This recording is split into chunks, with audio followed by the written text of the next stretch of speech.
আসসালামু আলাইকুম রহমতুল্লাহি ওয়া বারাকাতুহু। প্রিয় দর্শক, আমরা সবাই জানি সদকা করা একটি মহান আমল, কিন্তু যদি আপনাকে বলা হয় এমন একটি সদকা আছে যা করতে কোনো টাকা লাগে না, কোনো সম্পদ লাগে না, এমনকি ঘর থেকে বের হইতেও হয় না, তাহলে কেমন লাগবে? আজ আমরা রাসূল সাল্লাল্লাহু আলাইহি ওয়াসাল্লামের এমন একটি হাদিস নিয়ে আলোচনা করব যা আমাদের প্রতিদিনের জীবনকে বদলে দিতে পারে।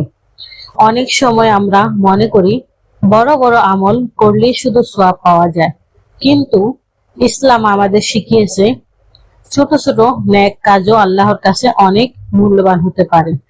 তাই ভিডিওটি শেষ পর্যন্ত দেখুন, হয়তো আজকের এই শিক্ষা আপনার জীবনকে আরো সুন্দর করে তুলবে ইনশাআল্লাহ। রাসূল সাল্লাল্লাহু আলাইহি ওয়াসাল্লাম বলেছেন, তোমার ভাইয়ের প্রতি হাসি মুখে তাকানো সদকা। জামিয়া আত-তিরমিজি হাদিস 1956। সুবহানাল্লাহ। একটি হাসি যেটা আমরা প্রতিদিন অসংখ্যবার করতে পারি, সেটাকে রাসূল সাল্লাল্লাহু আলাইহি ওয়াসাল্লাম সদকা বলেছেন। এটা ইসলামের সৌন্দর্য। সদকা শুধু টাকা নয়। আমাদের অনেকের ধারণা সদকা মানে শুধু টাকা দান করা, কিন্তু ইসলাম সদকার অর্থ অনেক ব্যাপক। কাউকে ভালো কথা বলা সদকা, কাউকে পথ দেখিয়ে দেওয়ার সদকা, রাস্তা থেকে কষ্টদায়ক জিনিস সরিয়ে দেওয়া সদকা, এমনকি একজন মানুষের মনে আনন্দ সৃষ্টি করাও সদকার অন্তর্ভুক্ত। তাই ইসলাম শুধু নামাজ, রোজা বা দান শিখায় না, ইসলাম সুন্দর ব্যবহারও শিখায়।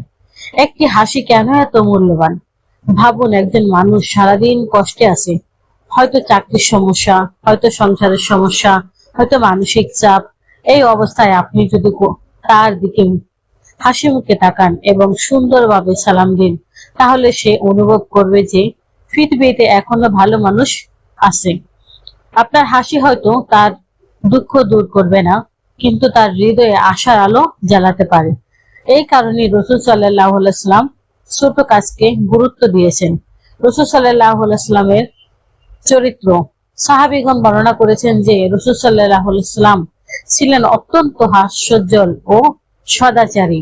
তিনি মানুষের সঙ্গে কোমল আচরণ করতেন, শিশুদের প্রতি স্নেহ দেখাতেন, গরিবদের সম্মান করতেন, কাউকে অবজ্ঞা করতেন না। তার মুখে সবসময় মধুর কথা এবং সুন্দর আচরণ ছিল।